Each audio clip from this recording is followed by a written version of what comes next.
Medicamentos usados em obstetrícia. Corticoides. Este é um trabalho elaborado pelas alunas Elisiane Scheidt e Érica Renata Veiga da Rosa. Em 1972, foram divulgados estudos com resultados positivos quanto ao uso de corticoide etinatal para a maturidade fetal. Quando associado os bons resultados com o baixo custo, aproximadamente 370 mil mortes neonatais foram evitadas anualmente no mundo. Assim, a Organização Mundial da Saúde considera que o uso de corticoide antinatal é uma interseção necessária em gestante de risco.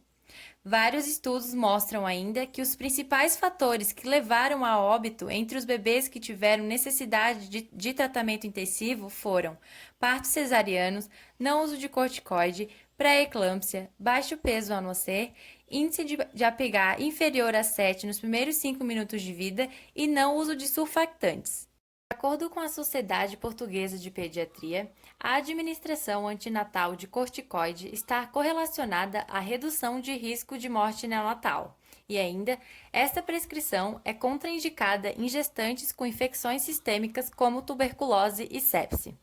Ainda, de acordo com a Sociedade Portuguesa de Pediatria, o uso em ciclo pré-natal de corticoide não encontra-se efeitos adversos a curto prazo, tanto maternos como fetais. Já sobre os prejuízos e benefícios de longo prazo, não há estudos que mostram resultantes da prescrição de múltiplos ciclos de corticoides. As situações em que o uso do corticoide é indicado são em pacientes grávidas entre 24 semanas e 34 semanas e 6 dias e que se encontrem em risco de parto prematuro. Como já citado, o uso de glicocorticoide é de grande importância quando há o risco de ocorrer o parto prematuro, que é quando o parto acontece antes de 37 semanas de gestação. No mundo, os partos prematuros ocorrem entre 5 e 18% das gestações, sendo que o Brasil ocupa o 10º lugar, estando entre os países com maior número de partos prematuros no ano de 2010. Nessas situações, a liberação de corticosteroides ocorre de forma rápida e falha. Por isso, se faz necessário o uso de glicocorticoides sintéticos, como a dexametasona e a betametasona, possibilitando assim a maturação pulmonar fetal e a diminuição da ocorrência de mortalidade e morbidade neonatal.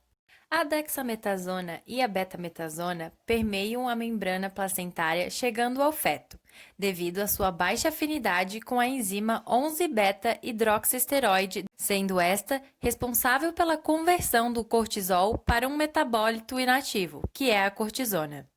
A betametasona tem sido julgada a melhor escolha para a terapia antinatal, devido aos menores efeitos adversos tanto para a mãe quanto para o neonato, se comparado à dexametasona. Estudos mostram que os principais riscos para gestantes que fazem o tratamento com corticoides são as alterações na glicemia necessitando do controle glicêmico. Betametasona tem como ação farmacológica suprimir inflamações e resposta imune normal. Apresenta diversos efeitos no metabolismo intenso e demonstra insignificante atividade mineral corticoide. Já seus efeitos terapêuticos são supressão da inflamação, modificação da resposta imune normal e terapia de reposição na insuficiência adrenal. É indicada em gestantes com risco de trabalho de parto prematuro e, de uma forma geral, é indicada principalmente para pacientes com asma, com distúrbios alérgicos graves, com doença de colágeno, dermatites severas. E ela é contraindicada em casos de hipersensibilidade, infecções fúngicas sistêmicas, imunização com vírus vivos devido a grande chance de complicações neurológicas e em pacientes com hipotireoidismo e cirrose deve-se atentar, pois pode potencializar o efeito do corticosteroide. Tem como principais efeitos colaterais insuficiência cardíaca congestiva em pacientes que são suscetíveis, hipertensão arterial em casos de doses altas, irregularidade no ciclo menstrual, inibição do crescimento fetal intrauterino infantil, fraqueza muscular e ou perda de massa muscular, vertigem, cefaleia, insônia. Os principais cuidados de enfermagem específicos durante a administração da betametasona são atentar aos níveis de cálcio, pois tende a aumentar a excreção deste, avaliar o crescimento e o desenvolvimento do feto e da criança de forma rigorosa e periódica, pois o uso dessa medicação em gestante ou em crianças sob terapia prolongada ou de doses altas pode prejudicar as taxas de crescimento fetal infantil e inibir a produção endógena de corticosteroides. Deve-se ainda recomendar que o paciente mude lentamente de posição, a fim de minimizar a hipotensão postural durante a terapia, e recomendar que o paciente evite dirigir e realizar outras atividades que requerem estado de alerta, pois pode causar cefaleia e leves tonturas. O mecanismo de ação da dexametasona ainda não é conhecido integralmente. Sabe-se que disseminam-se nas membranas celulares, criando os complexos com receptores citoplasmáticos próprios. Em seguida, esses receptores entram no núcleo da célula, ligando-se ao DNA, auxiliando a transcrição do RNA mensageiro e, por fim, a síntese das enzimas. Ela age como anti-inflamatório e esteroide, inibindo a fagocitose e a liberação de alguns mediadores químicos da inflamação. Age também como imunossupressor, reduzindo a concentração de linfócitos dependentes do timo, diminuindo a união das imunoglobinas aos receptores celulares da superfície e inibindo a síntese ou liberação de alguns mediadores químicos da inflamação. A dexametasona é indicada em casos de doenças endócrinas, disfunções reumáticas, doenças respiratórias e distúrbios endócrinos. É contraindicada em caso de hipersensibilidade, tuberculose pulmonar, insuficiência hepática, gastrite e esofagite, entre outros. Em gestantes, é indicado usar apenas em situações que as vantagens são maiores do que os riscos potenciais do seu uso, tanto para a mãe quanto para o seu feto. Seus efeitos colaterais são tromboembolismo, eritema, petequias, aumento de peso, fraqueza muscular, entre outros.